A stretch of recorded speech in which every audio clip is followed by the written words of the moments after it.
Bismillahirrahmanirrahim. Assalamualaikum warahmatullahi wabarakatuh.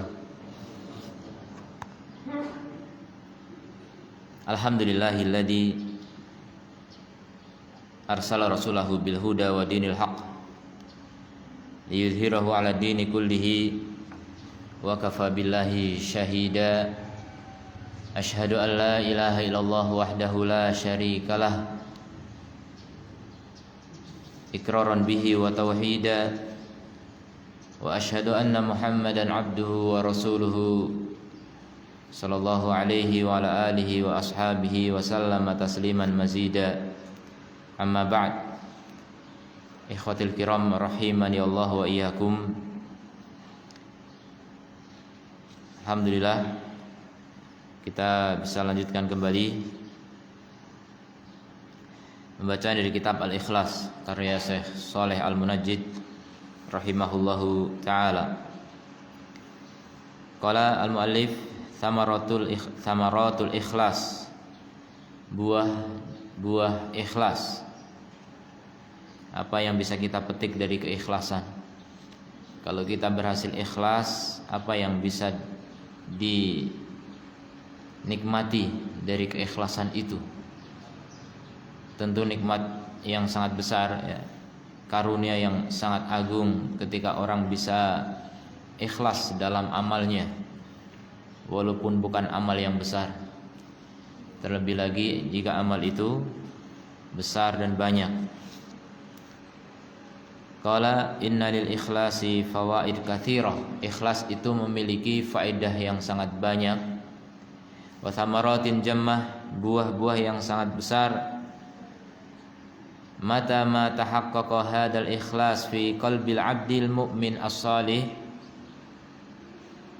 Kapan ikhlas ini benar-benar terrealisasi di dalam hati hamba mukmin yang saleh, dia akan mendapatkan faedah yang besar itu. Di antara buah-buahnya yang pertama, qabulul amali, diterimanya amal. Dari Abi Umamah Al-Bahili radhiyallahu anhu qala Nabi sallallahu alaihi wasallam, innallaha la yaqbalu minal amali illa ma kana lahu khalisan wabtaghi bihi wajhullahi atau wajhuhu. Sungguhnya Allah tidak menerima dari amal kecuali yang untuknya murni, yang murni untuk Allah, ikhlas. Jadi ikhlas itu murni. Ingat kata ikhlas, ya, khalisan, murni, bersih dari tujuan lain. Allah enggak menerima amal kecuali yang murni. Ana aghna syuraka'i 'ani syirki, aku adalah zat yang paling tidak butuh persekutuan. Faman asyraka bihi ma'i ghairi taraktuhu wa syirkahu, maka siapa yang menyekutukanku dengan selainku, aku tinggalkan dia bersama sekutunya.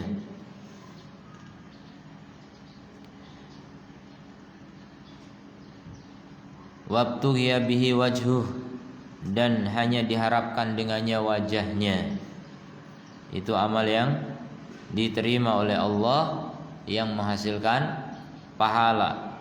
Maka amal kalau tidak ikhlas, ada campuran tujuan, akan menghilangkan pahala atau minimal mengurangi pahala. Jadi ada amal yang berkurang pahalanya gara-gara kurang ikhlasnya, karena ada tujuan lain, ya. Ada tujuan lain yang tidak sampai ke tingkat membatalkan amal. Nah, nanti dirinci di bagian akhir kitab ini insyaallah. Kemudian yang kedua, husulul ajri, dihasilkan pahala. Jadi kalau amal diterima, otomatis pahala dapat. Tapi kalau amal tidak diterima, ia tidak dapat pahala.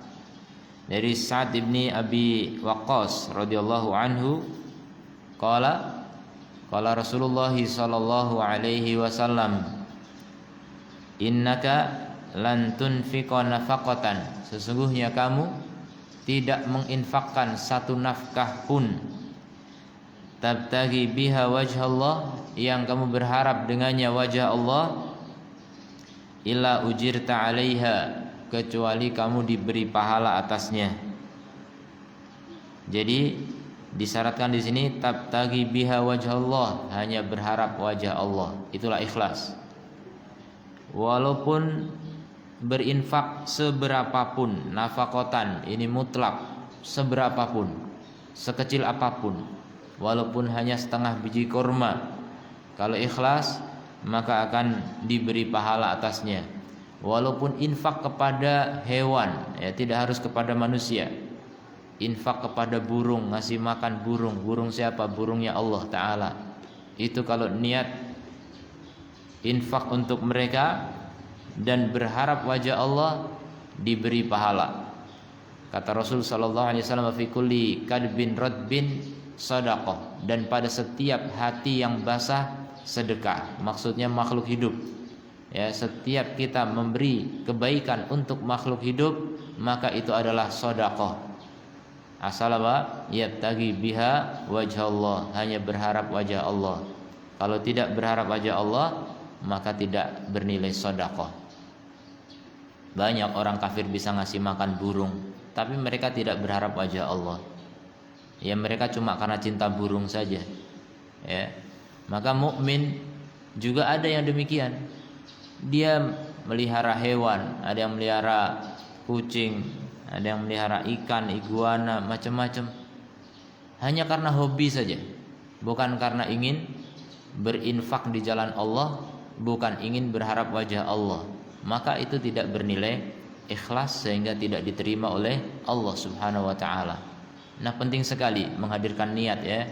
Hadirkan niat dalam setiap upaya dan usaha kita. Setiap gerak-gerik kita, langkah dan ucapan kita, itu bisa bernilai pahala.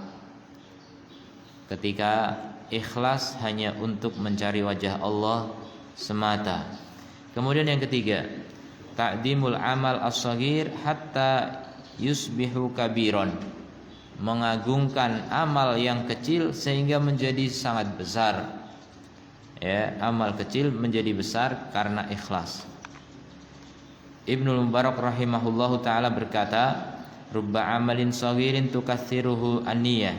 Dalam riwayat disebutkan tukabbiruhu an-niyah. Betapa banyak amal yang kecil dibanyakin oleh niat atau diperbesar oleh niat. Kecil lawannya besar, ya. Amal kecil diperbesar oleh niat. Jadi apa yang besar? Pahalanya. Amalannya kecil, ringan, diremehkan manusia, tapi dengan niat yang besar, hanya berharap wajah Allah, maka menjadi sangat besar. Sebaliknya, warubba amalin kabirin tusaghiruhu niyah, dan betapa banyak amal besar dikecilkan oleh niat. Bahkan gak cuma kecil, hilang pahalanya, tidak ada sama sekali. Bahkan berubah menjadi dosa yang sangat besar ketika terjadi riya pada sebuah amalan sebesar apapun. Contohnya orang yang berjihad masuk neraka pertama kali. Orang yang sedekah, ahli sedekah, gak cuma sedekah, ahli dia, tapi ternyata niatnya ingin dipuji, dihargai, dianggap sebagai dermawan, maka masuk neraka pertama kali. Kemudian orang yang ahli Quran, ahli ilmu, tapi dia ingin disebut sebagai qori, ingin disebut sebagai alim, maka masuk neraka pertama kali. Lihat, amalnya besar. Orang mungkin akan silo melihatnya, luar biasa, ulama, ustadz, qori. Tidak semua orang bisa amal yang besar, tapi apa? Ternyata masuk neraka pertama kali ketika niatnya salah. Maka penting sekali menjaga niat, ya. Dan ini bukan motivasi untuk beramal kecil, bukan. Tapi ini motivasi untuk konsentrasi dengan hati. Fokuskan hati untuk menuju Allah semata. Jangan sampai bercabang, ya, karena Allah tidak menerima cabang. Allah enggak buka cabang, ya. Allah itu Maha Esa, satu-satunya, tidak ada duanya. Kemudian yang keempat, maghfiratud dzunub, diampuni dosa. Al-ikhlas min a'dami asbabi maghfiratid dzunub. Ikhlas merupakan sebab yang terbesar diampuninya dosa. Dosa itu diampuni dengan banyak sebab. Sebab terbesarnya adalah ikhlas. Ya, sebab terbesarnya adalah ikhlas.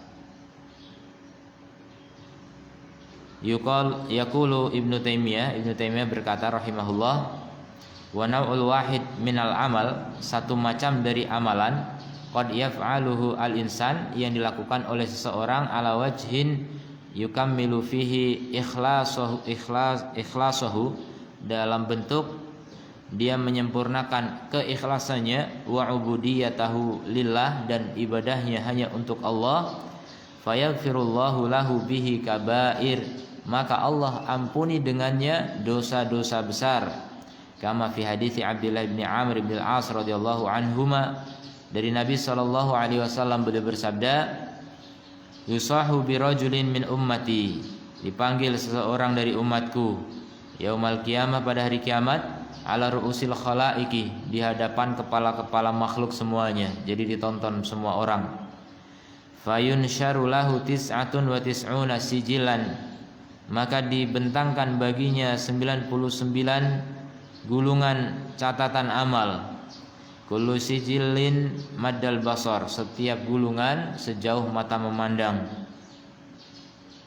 Tsumma yaqulullahu azza wa jalla, kemudian Allah berfirman, hal tunkiru min hadza syai'an, apakah kamu mengingkari sesuatu dari ini? Ada yang kamu enggak melakukan tapi dicatat dosa di sini? Fayaqulu la, tidak ya Rabbi, wahai Rabbku. Fayaqulu, kemudian Allah berfirman, la dulma alaik, tidak ada kedoliman atasmu.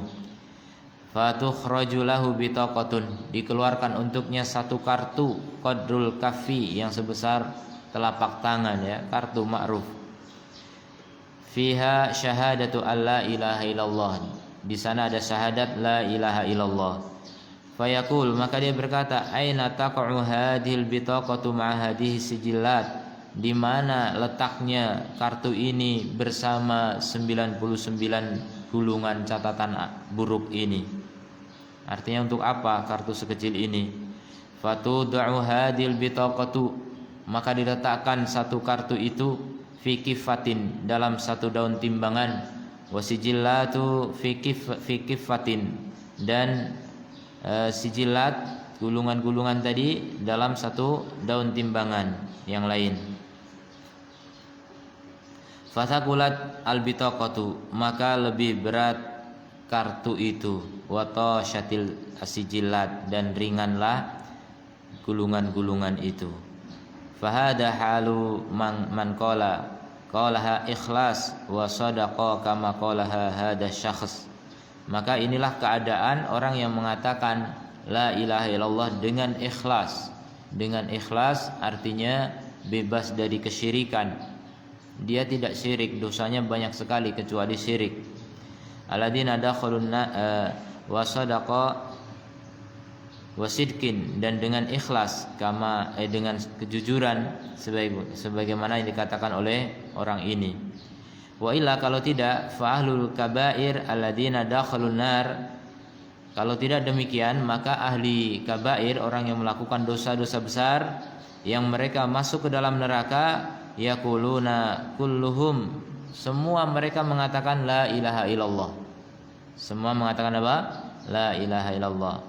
Walam yatarajjah qauluhum, ternyata perkataan mereka tidak lebih kuat, ala sayyiatihim, daripada dosa-dosa mereka, kama tarajjaha qaulu sahibil bitaqah, seperti lebih kuatnya la ilaha illallah pemilik kartu ini.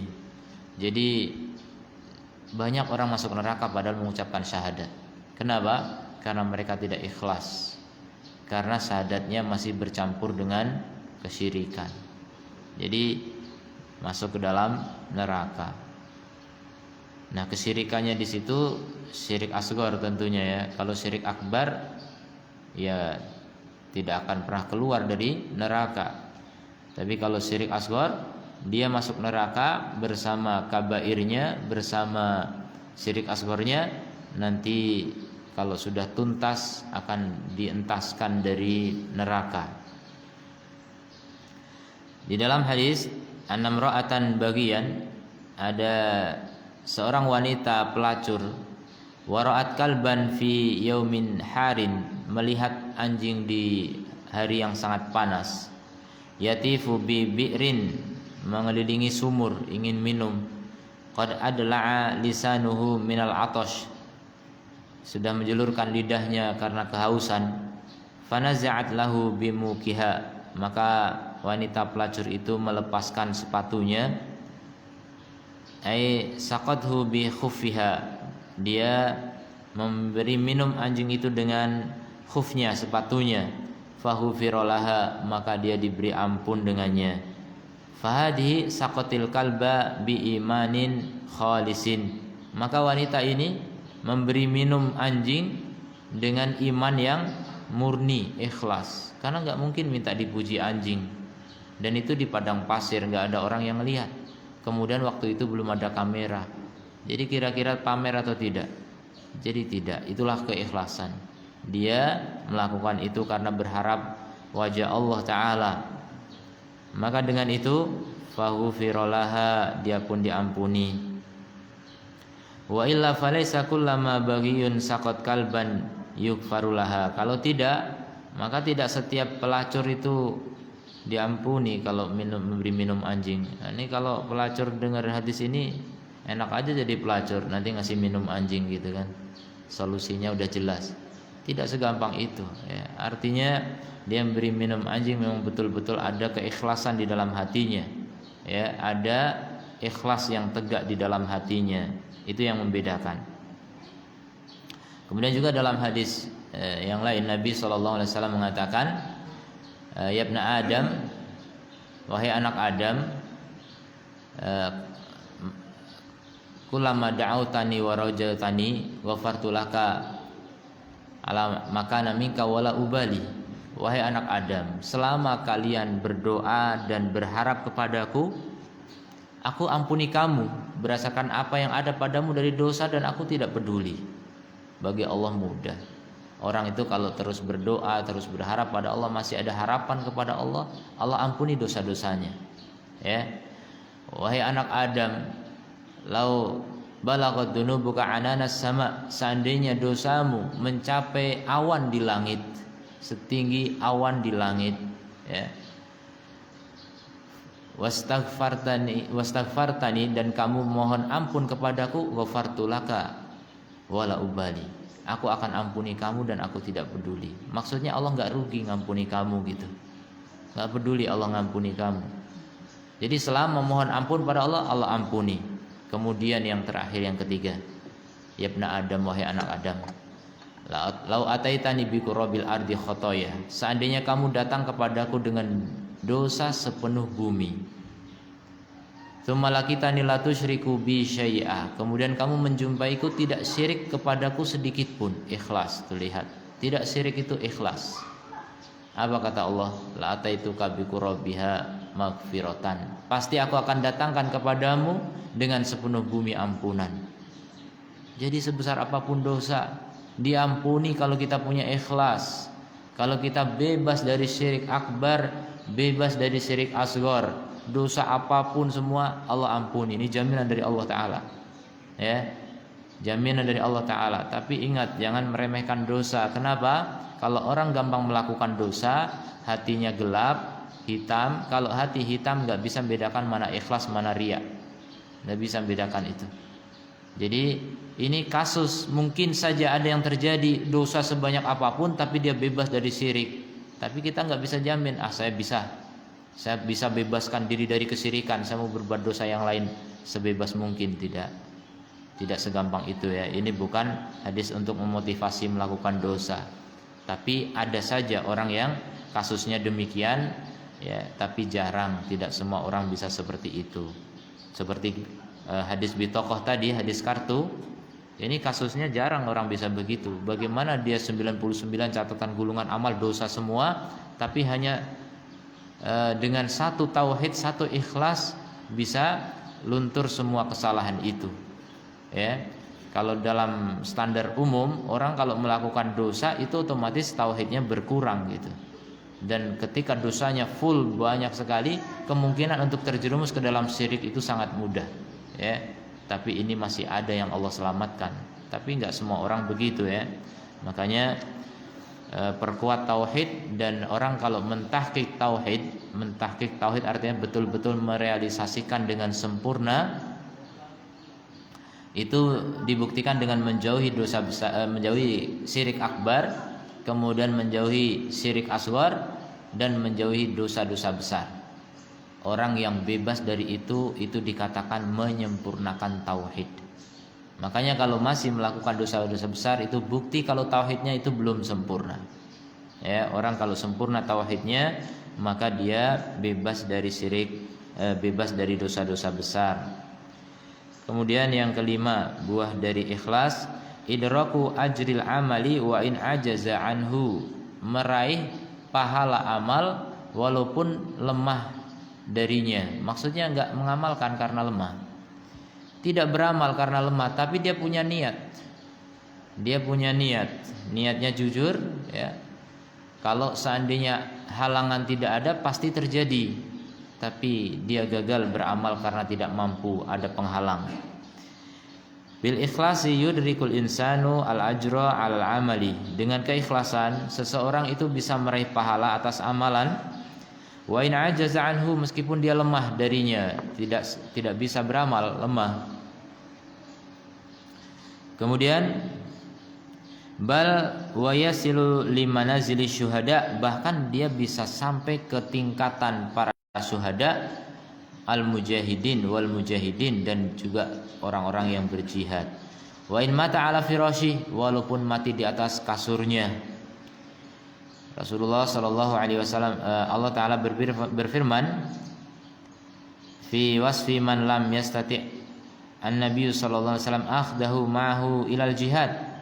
Allah berfirman mensifati orang yang Nabi tidak mampu mengajaknya berjihad bersamanya.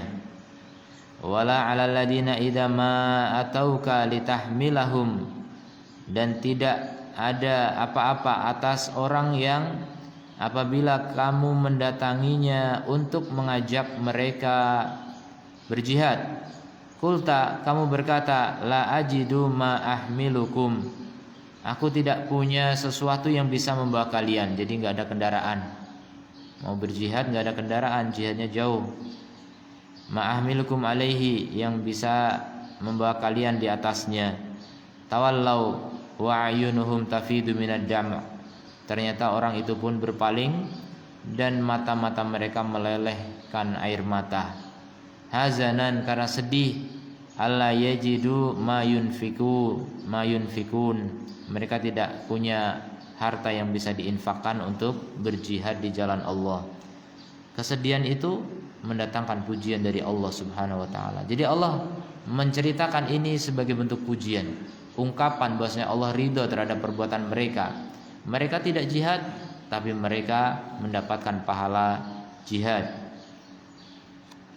Kemudian dari Anas bin Malik radhiyallahu anhu qala Rasulullah sallallahu alaihi wasallam, inna aqwaman bil madinati, sesungguhnya ada kaum-kaum di Madinah, khalfana, di belakang kita. Jadi ini Rasul sedang berkata kepada para sahabat yang ikut berjihad. Di belakang kita di Madinah, kita udah tinggalkan Madinah, ada kaum, ada orang-orang, masalakna syi'ban, tidaklah kita menempuh lembah wala bukit, wala wadian, tidak juga lembah, illa wahum ma'ana fi, kecuali mereka bersama kita. Dalam perjalanan ini mereka bersama kita, padahal mereka di rumah. Habazat humul udur, hanya saja mereka ditahan oleh udur. Karena udur, mereka punya niat, mereka punya ikhlas. Kalau seandainya nggak ada udur, mereka sudah berangkat. Tapi karena ada udur, mereka tidak bisa berangkat. Maka pahalanya dapat. Jadi orang-orang yang lemah, silahkan, ya, orang-orang yang sudah tua, sudah lumpuh, sudah, tetap punya niat yang ikhlas dan jujur, ya. Allah Maha tahu kejujurannya. Maka Allah akan mengantarkan kepada pahala itu. Sehingga ulama memiliki kaidah an-niyatu a'dhamu minal amal. Niat itu lebih agung daripada amal. Kenapa? Niat tanpa amal menghasilkan pahala, amal tanpa niat menghasilkan dosa. Ya, amal kalau tanpa niat ikhlas dosa. Tapi kalau ikhlas, niat yang benar, walaupun tanpa amal dapat pahala. Seperti orang yang beramal, capeknya tidak, tapi pahalanya dapat. Contoh, Nabi menyebutkan dalam hadis, "Ad-dunya li arba'." Dunia itu untuk 4 golongan manusia. Yang pertama, rajulun atahullahu al-ilm wal mal. Seorang yang Allah berikan ilmu dan harta, maka dia gunakan hartanya di jalan Allah. Yang kedua, seseorang yang Allah berikan ilmu tapi nggak diberi harta, dia miskin. Tapi dia berkata, seandainya aku memiliki harta seperti si fulan, maka aku gunakan di jalan Allah. Aku akan berinfak seperti si fulan. Aku akan berjihad seperti si fulan. Pokoknya menggunakan hartanya di jalan Allah. Maka apa kata Rasul? Fahuma fi ajri sawa. Kedua orang ini pahalanya sama. Lihat, enak yang mana, pertama atau yang kedua? Yang pertama kaya dermawan karena ilmu. Yang kedua enggak kaya tapi dapat pahalanya dermawan. Enak mana? Kedua atau pertama? Antum selalu pilih yang pertama ya. Enggak siap miskin kayaknya. Gimana udah miskin kok nggak siap miskin? Kalau antum kaya wajar. Kita ini miskin semua ya. Orang kaya di luar negeri sana, orang kafir banyak yang kaya. Indonesia ini miskin-miskin. Alhamdulillah kita miskin. Tapi antum kalau punya niat besar, seperti orang yang Syekh Sulaiman Ar-Rajihi yang punya Bank Rajihi di Saudi itu, masya Allah, kaya raya dermawan luar biasa, ngasih jemaah haji luar biasa, ya, ngasih makan gratis untuk para jemaah haji, punya rumah sakit gratis, punya ini gratis, masya Allah. Itu kaya dermawan, ya, karena ilmunya. Beliau walaupun hartawan itu selalu hadir di majelisnya Syekh Abdul Muhsin Al-Abbad, hadir ngaji di depan. Padahal orang kaya raya, jarang-jarang orang kaya bisa begitu. Buktinya di sini nggak ada. Jarang-jarang orang kaya mau ngaji, itu jarang gitu. Itu betul-betul taufik dari Allah luar biasa, mahal yang seperti itu ya. Rata-rata orang kaya ya menikmati kekayaannya. Di sini apa yang bisa dinikmati? Nggak ada. AC aja nggak ada. Apa nikmatnya di sini? Orang kaya berat bisa duduk di tempat seperti ini. Masya Allah. Itu duduk di sana. Dan cerita dari salah satu ustadz, itu waktu awal ngelihat orang itu nggak ngira kalau dia itu orang terkaya di tempat itu gitu. Lah bagaimana bisa diketahui kayanya? Orang HP-nya itu HP cuma untuk SMS sama nelpon, HP jadul. Orang kaya kan nggak gitu, cuma ya seperti itu, HP murahan. Jadi ketika dikasih tahu ini kawannya, ini orang paling kaya di sini, orang paling dermawan tuh, punya ini, hotel itu semua punya dia. Kaget, loh, orang sekaya itu kok mau duduk di sini, mau menghinakan diri ya, bukan menghinakan diri sebenarnya, tawadhu, merendahkan hati di tempat itu. Orang kalau nggak rendah hati nggak bisa duduk di majelis ilmu. Orang sombong tuh nggak bisa duduk di majelis ilmu, nggak bisa. Makanya kata Nabi, tidak akan dapat ilmu orang sombong dan orang malu, pemalu. Ya, alhamdulillah antum bisa di sini, berarti antum nggak pemalu, nggak sombong ya. Ini anugerah dari Allah Subhanahu Wa Taala. Jadi syahidnya, orang yang tidak kaya tapi dengan ilmunya dia punya niat akan melakukan apa yang dilakukan orang kaya yang punya ilmu tadi, yang berderma di jalan Allah, hanya mencari wajah Allah. Pahalanya sama. Lebih menguntungkan mana sebenarnya? Yang pertama atau yang kedua? Jelas yang kedua lebih untung. Kenapa? Dia nggak repot-repot nyari duit. Dia santai-santai. Karena kemiskinannya dia ingin sedekah, ya dia udah kerja maksudnya, tapi nggak. Nah kaya kan nggak mesti orang dapat kan. Kekayaan itu pembagian Allah. Dia perolehannya ya biasa saja, UMK gitu kan. Yang kaya yang gaji UMK itu yang kaya gitu. Miskin, kebanyakan orang tuh miskin. Semua orang pengen kaya, tapi mayoritas manusia tuh miskin. Harta yang paling banyak dikuasai oleh segelintir orang kaya. Orang kaya sedikit. Ya, 20% kekayaan dikuasai oleh nggak sampai 20% orang. kaya ya. Jadi orang kaya sedikit. Maka beruntung sebenarnya orang-orang yang miskin tapi punya niat seperti orang kaya. Dan itu dibuktikan, gak cuma niat doang. Artinya apa yang ada dia berani infakkan, walaupun kecil walaupun sedikit. Itu tanda kalau dia kaya pasti akan berderma seperti orang kaya. Nah itu kejujuran, Allah Maha tahu ya, mana yang benar-benar punya niat seperti orang kaya yang dermawan. Maka dengan kemiskinannya dia tetap dapat pahalanya. Huma fil ajri sawa, kata Nabi. Keduanya pahalanya sama. Maka beruntung orang miskin, nggak pusing mikirin duit, nggak pusing ngitung duit gitu. Orang kaya itu kadang-kadang karena fokusnya ngurusin harta sampai nggak sempat menuntut ilmu. Lah orang miskin bisa nuntut ilmu, masya Allah. Makanya ajaib kalau ada orang kaya bisa hadir menuntut ilmu, itu ajaib sekali. Jarang-jarang orang kaya bisa begitu. Orang kaya itu sibuk dengan hartanya, mikirin bisnisnya di sana kemari. Ada dulu ya nggak kaya-kaya amat ya, maksudnya biasa lah, cuma lebih kaya dari kawan-kawan yang lain.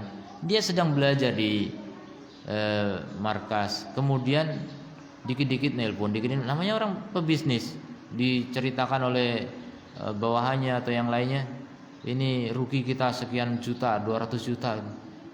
Bingung, dia belajar nggak konsen, gitu kepikiran. Coba kalau miskin, saya nggak pernah kehilangan 200 juta. Orang nggak punya gimana? Enak nggak jadi orang miskin? Enak. Jadi kalau kehilangan duit paling 20.000 gitu, ringan. Nah kalau orang kaya ya hilang 200 juta, 200 miliar, berat gitu. Jadi walaupun hilang 200 juta itu kepikir, padahal duitnya mungkin 2 triliun, kepikir juga 200 juta. Itu orang kaya. Jadi karena udah terlanjur cinta dunia begitu, dan nggak konsentrasi. Walaupun dia di markas ilmu belajar, itu kelihatan gitu, galau. Padahal nggak seberapa itu yang hilang dibanding dengan harta yang ada gitu. Tapi tetap kepikir. Ya, makanya beruntung jadi orang miskin ya. Antum kalau kehilangan 20.000 kepikir nggak? Kalau sampai galau nggak bisa belajar, keterlaluan ya. Ya kalau memang 20.000 itu satu-satunya duit buat makan siang nggak ada, memang bisa jadi pusing ya. Tapi insya Allah enggak lah. Nah, makanya penting sekali orang itu memiliki niat yang benar ya, niat yang lurus, sehingga kita bisa meraih pahala orang kaya walaupun kita tidak beramal seperti mereka, dengan ketulusan niat, dengan kejujuran niat. Kemudian dari Anas bin Malik radhiyallahu anhu, dari Nabi sallallahu alaihi wasallam, beliau bersabda, "Man sa'ala syahadata bisidqin." Siapa yang minta kepada Allah syahadah, mati syahid. Syaratnya apa? Bisidqin, jujur. Enggak basa-basi. Serius dia pengen mati syahid. Ballaghahullahu manazila syuhada. Maka Allah akan sampaikan kepada tingkatan syuhada, wa in mata ala firasyih, walaupun mati di atas ranjangnya. Khalid bin Walid contohnya, beliau berjihad ke sana kemari dan selalu menang, belum jadi panglima. Sekali nggak jadi panglima kalah ya, karena nggak jadi panglima. Nggak masalah juga, kalau orang ikhlas tuh nggak penting jadi panglima. Makanya ini juga ciri ikhlas ya. Ciri keikhlasan itu, kalau di depan nggak lebih semangat, di belakang nggak lemah semangat, sama semangatnya.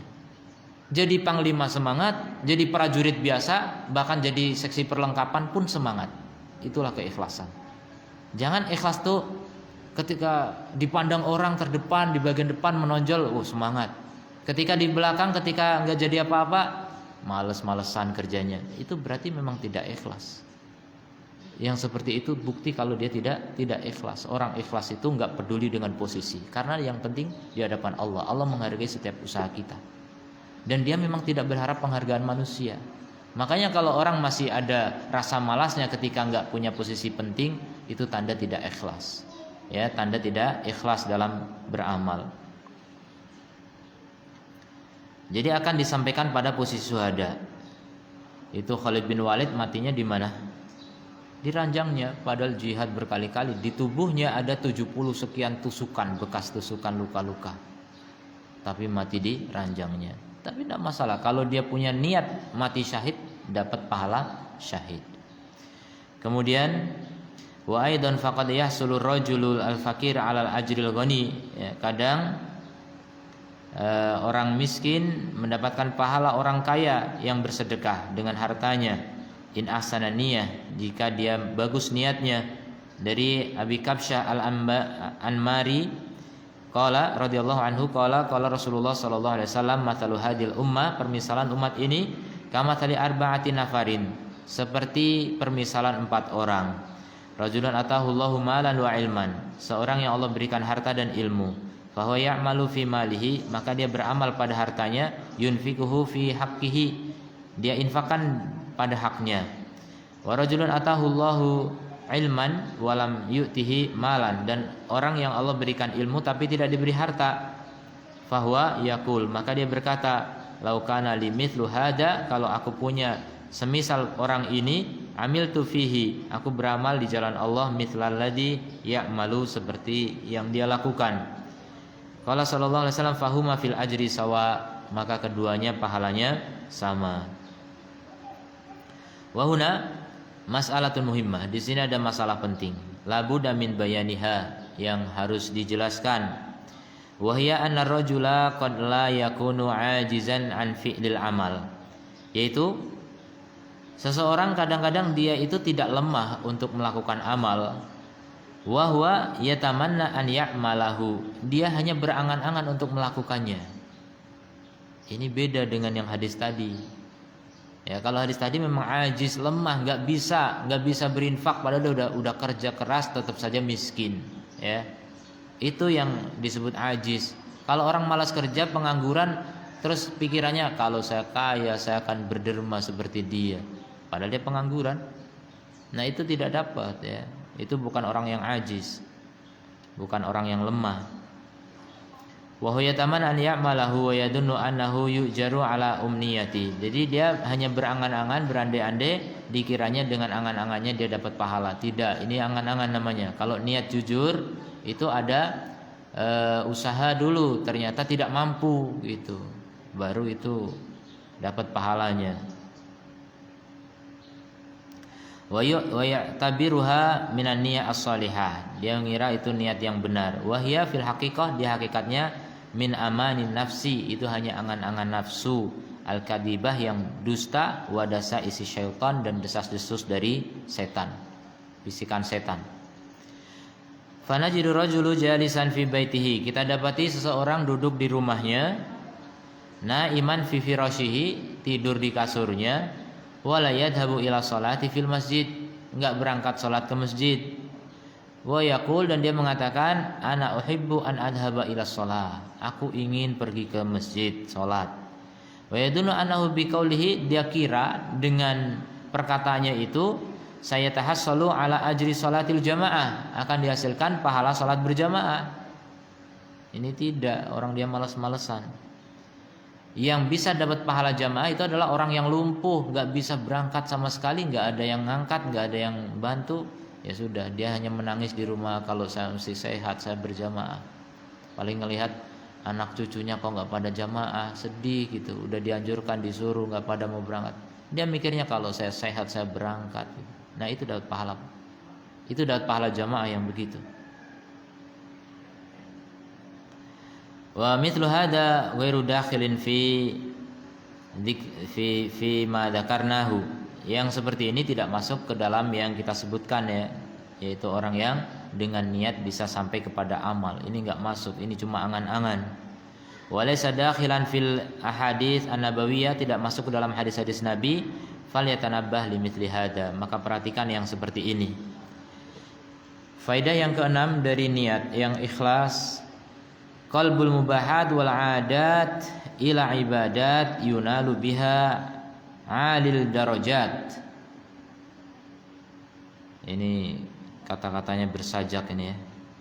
Qalbul mubahat wal adat ila ibadat yunalu biha alil darajat. Merubah perkara mubah, adat, istiadat, menjadi ibadat, ibadah-ibadah yang diraih dengannya derajat-derajat di surga. Itu hebatnya niat. Perkara adat bisa menjadi ibadah, perkara mubah bisa menjadi ibadah. Mubah itu nggak ada dosa, nggak ada pahala, itu mubah. Tapi karena niat bisa bernilai apa? Pahala, bernilai ibadah. Adat istiadat juga nggak bernilai ibadah. Contohnya adatnya orang Indonesia mandi 2 kali sehari. Dulu saya di Arab mandi 1 kali aja sehari. Nah itu cuma adat. Asalnya adat itu nggak ada pahalanya. Adat saja. Buktinya orang kafir juga melakukan itu. Makan sehari 3 kali, orang kafir juga melakukan itu. Itu adat.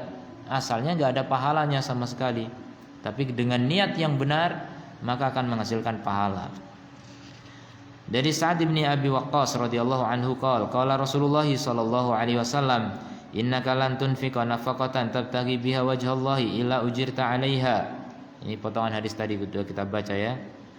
Hatta ma taj'alu fi fimra'atik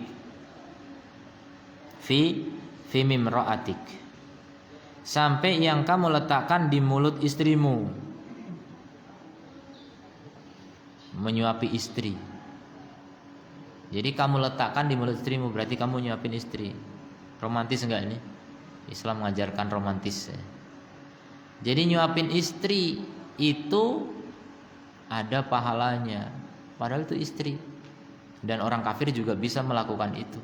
Adat, hanya adat saja, hanya kebiasaan hidup, hanya perkara mubah. Tapi ketika itu diniatkan karena Allah mencari pahala, bernilai pahala. Itu syaratnya tadi di awal. Tabtaghi biha wajhallah, berharap dengannya wajah Allah. Jadi bukan cuma berharap cinta istri. Kalau melakukan romantisme kepada istri hanya berharap cintanya istri, itu tidak dapat pahala. Tapi harus ada harapan apa? Mencari wajah Allah. Bisa ya, kita ingin dicintai istri, tapi yang pertama kali kita ingin diridhoi Allah. Itulah ikhlas. Ada 2 niat, tidak masalah. Dalam hal ini ada 2 niat. Niat mencari pahala, niat dicintai istri, tidak masalah. Ya. Karena ini asalnya adat, bukan ibadat. Kalau ibadat itu bisa bermasalah. Tapi kalau perkara adat, memang adat itu asalnya untuk kepentingan duniawi, tapi ketika diniatkan ukhrawi akan bernilai apa? Pahala. Nah, bisa juga maknanya tidak menyuapi langsung, tapi memberi makan istri. Istrinya yang meletakkan di mulutnya sendiri. Ya. Itu juga masuk ke dalam hadis ini. Intinya seorang suami yang beri nafkah kepada istrinya, kalau dia niat mencari wajah Allah dengannya, maka bernilai apa? Ujir ta'alaiha, kamu diberi pahala atasnya. Wa hada babun azimun, dan ini bab yang agung, min abwabil khair, dari pintu-pintu kebaikan. Mata ma walajal abdu al muslim, kapan hamba muslim masuk ke dalamnya, fihi hasalah khairan aziman, dia akan menghasilkan pahala yang sangat besar, wa ajran katsiran, dan pahala yang banyak. Walau annana qasadna biibadatina wal mubahat, kalau kita memaksudkan ibadah-ibadah kita dan juga biadatina, dengan adat-adat kita, dan mubahat, perkara yang mubah, allati na'maluha, yang kita lakukan, at-taqarruba ilallah, untuk mendekatkan diri kepada Allah, la hasalna 'alal ajril azim, pasti kita akan menghasilkan pahala yang besar, wa thawab al jazil, dan ganjaran yang banyak. Qala Zubaid al-Yami rahimahullah, inni uhibbu an takuna li niyyah fi kulli syai. Aku suka agar aku punya niat dalam segala sesuatu. Lihat, kalau mau duduk niat, mau berdiri niat, mau diam niat, mau ngomong niat, semua kita niatkan untuk mencari pahala, maka itu bernilai pahala. Hatta fit ta'ami wasyarabi, sampai pada makan dan minum, bahkan sampai tidur pun mencari pahala. Itulah orang-orang yang pandai manage niatnya, mengelola hatinya. Ini penting sekali.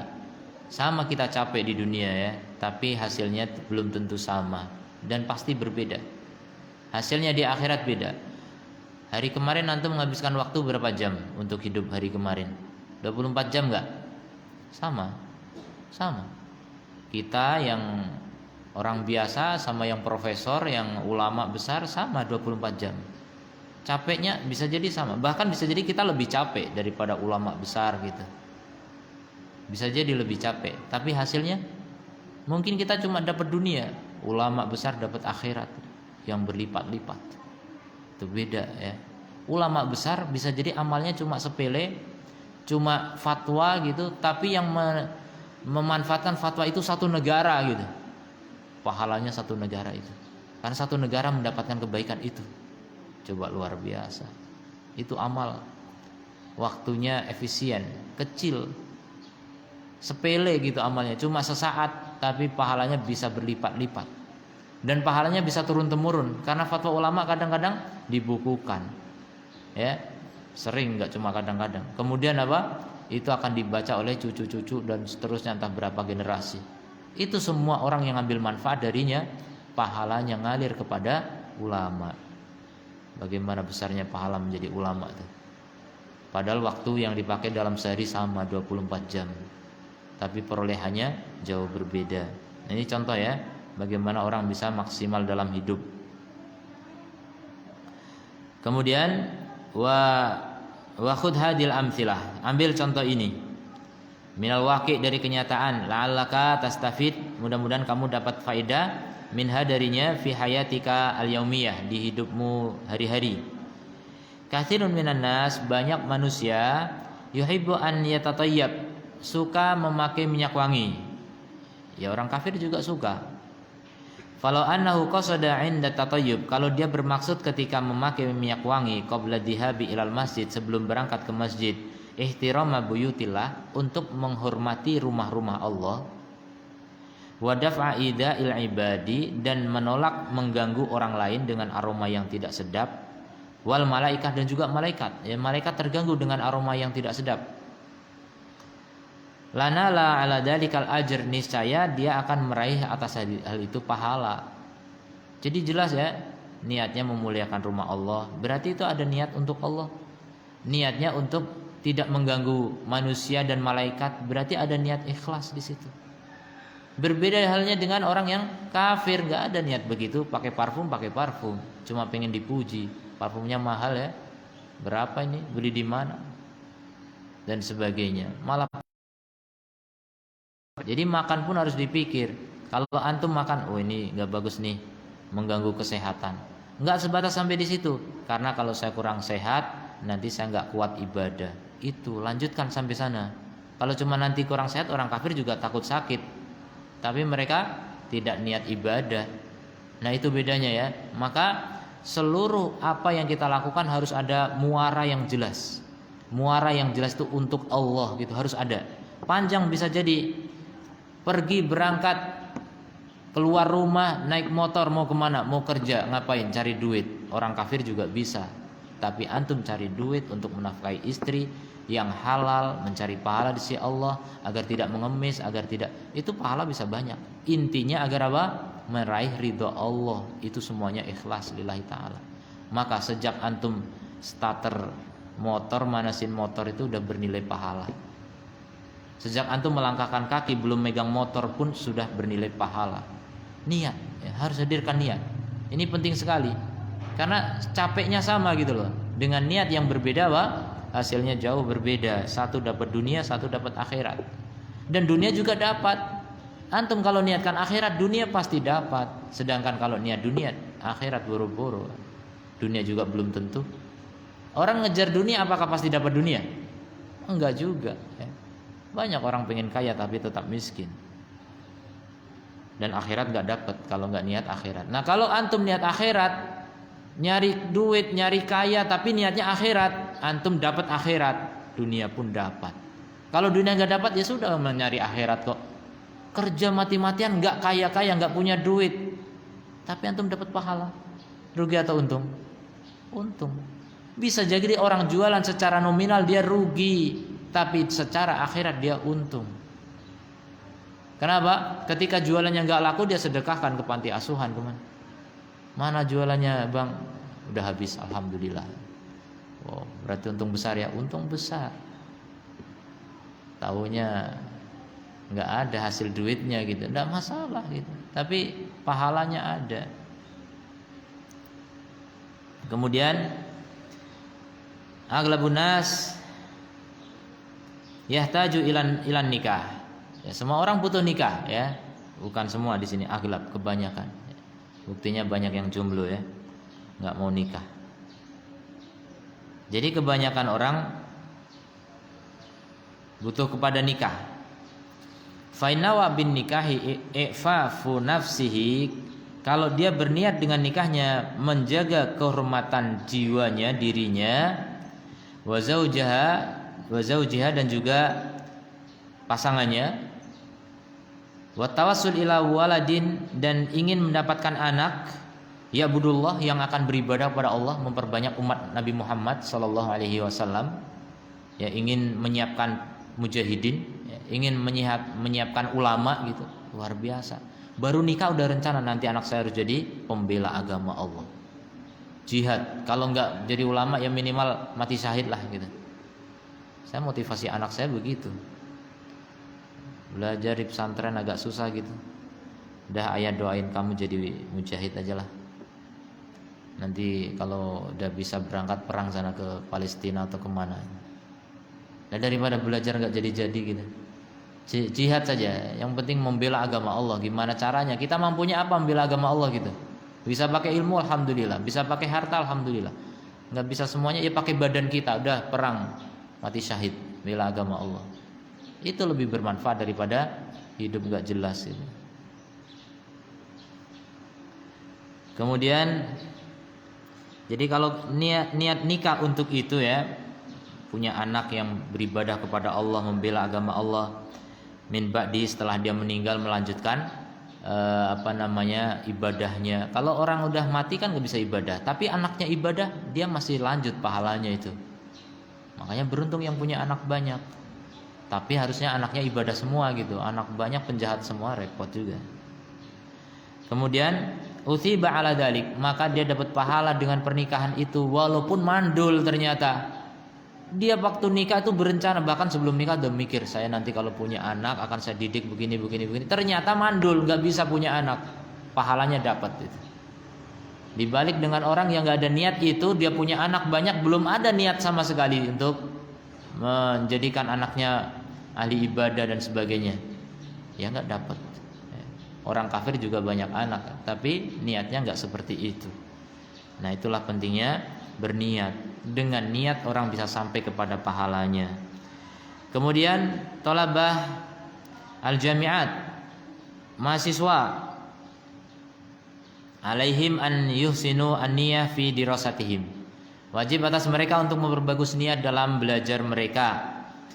Fattabib, maka dokter berniat dalam belajarnya, annahu sayu'alijul muslimin fil mustaqbal, dia akan mengobati kaum muslimin di masa depan ketika belajar kedokteran. Jadi baru belajar kedokteran itu sudah berpikir saya ingin memberi manfaat kepada kaum muslimin, dan itu nanti dibuktikan. Ada sebagian dokter yang dia melakukan bakti sosial dengan ilmunya, dia praktek di mana-mana gratis. Nah, itu bukti gitu, di antara buktinya gitu. Walaupun berbayar, kalau antum niatnya memang ingin membantu orang, terjadi. Buktinya kalau ada orang miskin nggak mampu, ya udah nggak usah bayar, bahkan pulang dibekali lagi gitu. Itu namanya orang yang betul-betul berniat. Ketika belajar sudah berniat, itu dapat pahalanya, walaupun ternyata sebelum wisuda udah mati duluan, udah dapat pahalanya. Maka penting sekali memiliki niat-niat besar ya. Milikilah niat besar, toh niat nggak dilarang. Tapi jujur ya, antum punya niat besar, nanti kalau saya punya ilmu saya akan begini, dan dibuktikan antum belajar semangat gitu. Pengen punya ilmu tapi nggak mau belajar, itu mimpi namanya ya.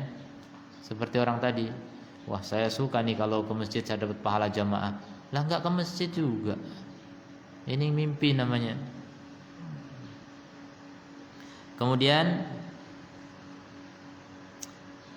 wa kadzalika al-muhandis, insinyur, wa ghairiha dan yang lainnya.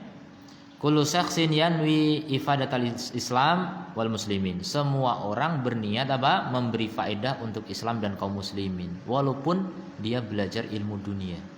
Mahasiswa semua, bidang apapun itu, asal bukan bidang filsafat sama hukum yang bukan hukum Islam. Nah, itu hindari. Hal-hal yang bermudarat hindari, atau yang seni telanjang, seni musik, itu mudarat, nggak usah. Ya, jadi tidak usah kalau itu, nggak usah belajar itu. Belajar yang memang mendatangkan manfaat bagi umat, silakan diniatkan untuk itu. Bukan semata-mata pengen gaji besar, pengen penghasilan besar, bukan. Tapi yang lebih besar adalah memberi manfaat bagi orang lain. Masalah duit, alhamdulillah dapat gitu. Karena kalau nggak ada duit ya kita nggak bisa melanjutkan hidup, itu saja. Kita punya duit yang penting bisa melanjutkan hidup gitu. Jadi kelebihan duit ya udah diinfakkan ke sana kemari. Itulah contoh orang yang hartanya itu untuk melanjutkan hidup saja. Jangan sampai harta menjadi tujuan. Tujuan kita itu akhirat. Ya, itu niat juga, niat hidup. Antum niat hidupnya kemana gitu. Kalau niatnya dunia memang ya akan ngumpulin duit, akan memonopoli usaha, akan kaya raya, kemudian pelit. Nah itu orang yang tujuannya dunia. Tapi kalau kita tujuannya akhirat, punya harta hanya untuk menyambung hidup saja. Kemudian wa ghairu dzalika, dan selain itu, fima fama minna min ahadin, tidak ada di antara kita seorang pun illa kecuali wa huwa muhtajun ila sa'yi fil kasbi wal infaqi, pasti butuh kepada usaha untuk menghasilkan harta atau berinfak, dan berinfak ala ahli, memberi nafkah kepada keluarganya, semua kita. Wa naumu wa ghairu dzalika, bahkan tidur dan selain itu kita semuanya butuh tidur. Kalau kita nggak pandai berniat, kita tidak dapat pahala. Sama-sama tidur, yang satu dapat surga, yang satu nggak dapat apa-apa kecuali tidur doang. Itu niatnya dunia. Tidur niatnya dunia. Kebanyakan orang gitu. Orang kafir tidur juga. Makanya coba lihat ya, amalan yang kita lakukan dan orang kafir juga lakukan, itu namanya mubahat adat. Nah itu nilainya kalau kita nggak niatkan akhirat ya sudah, dapat dunia doang. Nggak dosa memang, karena memang itu amalan dunia gitu. Tapi kalau kita niatkan akhirat, berubah menjadi ibadah, mencapai derajat di sisi Allah Ta'ala. Itu maksudnya ya. Itu hebatnya orang yang punya niat ikhlas.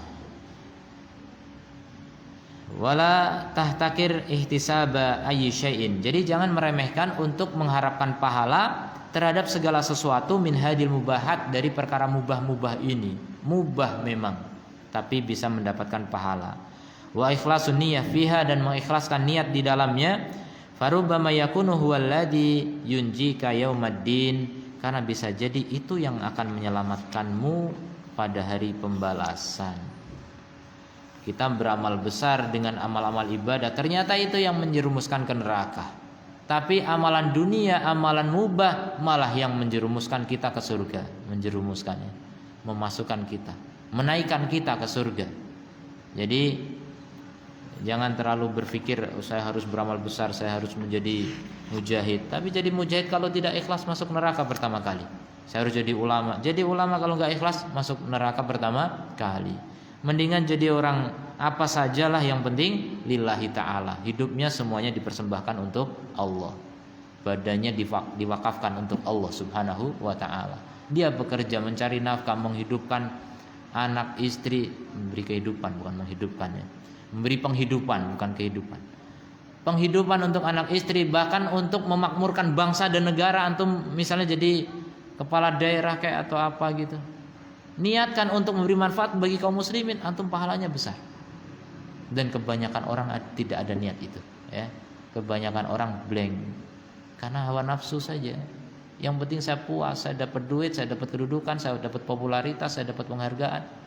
Itu yang mereka cari rata-rata. Ada pertanyaan mungkin?